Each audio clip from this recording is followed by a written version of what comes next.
Combien y avait-il de jeunes Français inscrits? Ils étaient 7. Ah non, ils sont beaucoup plus. Ils sont plus d'une dizaine. Là, mais il y en avait 7 hier sur les cours.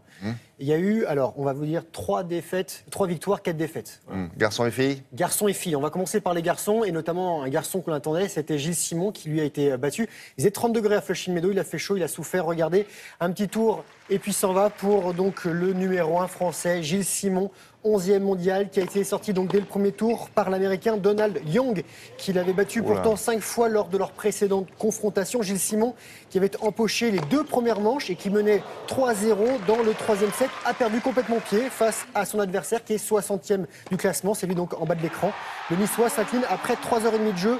2-6, 4-6, 6-4, 6-4, 6-4. Et ça passe en revanche pour le numéro 2 français, Richard Gasquet, qui est en haut de votre écran. Il se qualifie pour le deuxième tour après avoir rencontré quelques petits problèmes face au jeune Australien de 19 ans, Thanasi Kokkinakis.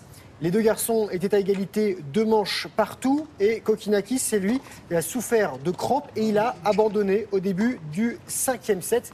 Et vous allez voir, cet abandon ne lui fait pas plaisir. Voilà ce qu'il fait à sa raquette. Ça ne va pas arranger ses crampes. Aïe, aïe, aïe. Victoire de Nicolas Mahut, également 64e mondial, qui a battu l'Américain Sam Querrey, qui pointe au 38e rang. Mahut s'impose 7-5, 7-6, 7-5 et met fin à une longue période de disette sur le dur après 9 défaites consécutives. Et on notera également les victoires d'Adrian Manarino et les défaites de Paul-Henri Mathieu. Voilà pour les garçons français. On va parler maintenant des Françaises. Les 2 Françaises hier soir, elles ont été éliminées toutes les 2, et notamment la numéro 1 française. C'est Alizé Cornet. C'est elle, regardez maintenant. Cette jeune fille a eu mal. Elle s'est fait un peu mal à la cheville. Elle a souffert physiquement. Elle fait très chaud. Je vous l'ai dit, 30 degrés, William. Elle était, et elle est toujours 27e mondiale. Elle a craqué face à la japonaise Kurumi Nara, classée 82e. Défaite en 3-7. Cornet, qui s'est incliné au 2e tour de Wimbledon, n'a depuis pas dépassé le 3e tour de tournoi lors de 6 tentatives. La jeune fille en rouge, en haut de votre écran, c'est Caroline Garcia, l'autre Française du jour, 33e, battue par l'Allemande Andrea Petkovic, 18e mondiale. Garcia qui avait déjà été éliminée au premier tour, ici même l'an dernier, qui avait été éliminée au premier tour de Roland Garros et au premier tour de Wimbledon cette année. 3-6, 6-4, 7-5. Petkovic rageuse. Vous avez vu ce visage. Et des nouvelles de Roger Federer, numéro 2 mondial. Ça va très bien. Il vise un 5e titre ici. Le dernier remonte à 2008. Il n'a fait aucun cadeau à l'Argentin Leonardo Mayer. 6-1, 6-2 et 6-2.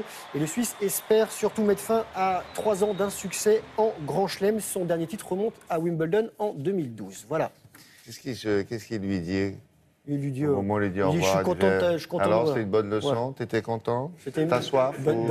On va prendre un verre après. Ça va? Ça t'a plu ce petit traitement? Mais surtout qu'il n'a jamais l'air fatigué, Federer, quand il finit son match. On ne sait pas toujours bien jouer ou... Il faudrait qu'on lise sur les lèvres, qu'on arrive. Qu'est-ce qu'il a d'autre? On va parler de football. Vous connaissez ce jeune garçon, Anthony Martial, on en parle depuis quelques jours. Encore, et pourquoi? Parce qu'avec quelques images, je vous explique pourquoi on en parle aujourd'hui. Parce qu'hier, il a signé, William, enfin, regardez, avec Manchester United. Je vais vous expliquer, en fait, il a été acheté contre une somme pouvant atteindre 80 millions d'euros, acheté donc par Manchester United à Monaco. Alors, c'est la presse anglaise qui dit qu'il a été acheté pour beaucoup moins. Et William, il n'a pas coûté plus cher que Zidane. En 2001, Zidane avait été acheté par le Real pour 76 millions d'euros. Mais si on compte l'inflation, ça ferait 93 millions aujourd'hui. On ne le dit pas assez, ça, qu'en fait, il est en dessous de Zidane. Voilà. Et pour vous dire qu'il a signé pour 4 ans et qu'il va empocher quand même 5 millions par an. Voilà. Donc ça va bien se passer pour lui.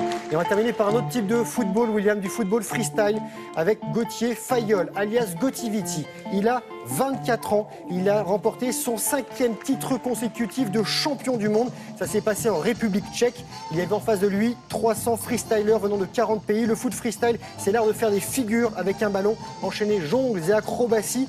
Et c'est avec ce garçon que nous avions testé la discipline pour un Téléthon du samedi. Il faudrait qu'on repasse le reportage parce qu'il était très bien, j'étais très très doué. Et surtout, on avait choisi le meilleur professeur et on le félicite. Faites ça chez vous avec un ballon, entraînez-vous. Il y a beaucoup de vidéos de ce garçon sur Internet qui circulent et c'est comme ça que les freestylers apprennent.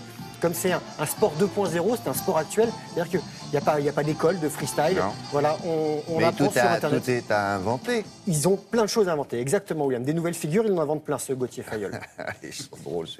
Merci beaucoup.